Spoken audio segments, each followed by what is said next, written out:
عليه وعلى آله وأصحابه صلاة وتسليما كثيرا إلى يوم الدين. وبعد، وصلا بما سبق كما يقولون في الحلقة السابقة، بينا أن الرزق الحلال أفضل العبد عند الله تبارك وتعالى، عشان الناس اللي بتتكسب من وراء أشياء محرمة في الإسلام ويقولون أن غيرنا سيأتي بها، فالمولى رد وقال: كل نفس بما كسبت رهينة.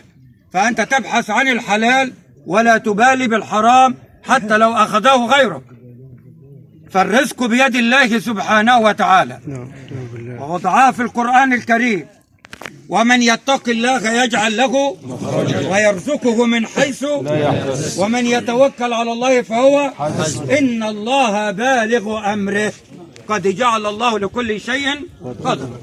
إن الله بالغ أمره بالتفسير القرآني، أي أن الله بقضائه وقدره يفعل ما يشاء سبحانه وتعالى. بالمعنى بتاعنا عشان نوصل للمطلوب زي ما بنقول كده، ولله المثل الأعلى، اضرب بنا طايلة.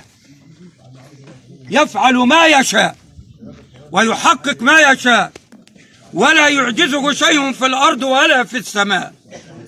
ده بيطمنا إن احنا بنتكل وبنعتمد على قوة عظمى تفعل ما تشاء.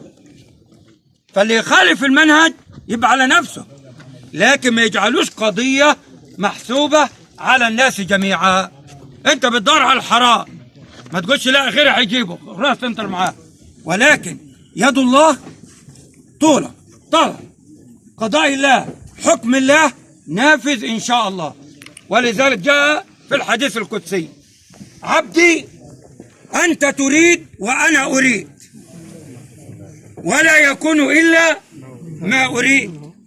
أنت بتبحث وبتدور وبتسعى بتعمل، والله الذي لا إله غيره إن لم يكن لك نصيب فلن تصل إليه. عبدي أنت تريد وأنا أريد ولا يكون إلا ما أريد. يبقى قضاء اللي ماشي، حكم اللي ماشي، قدر اللي ماشي.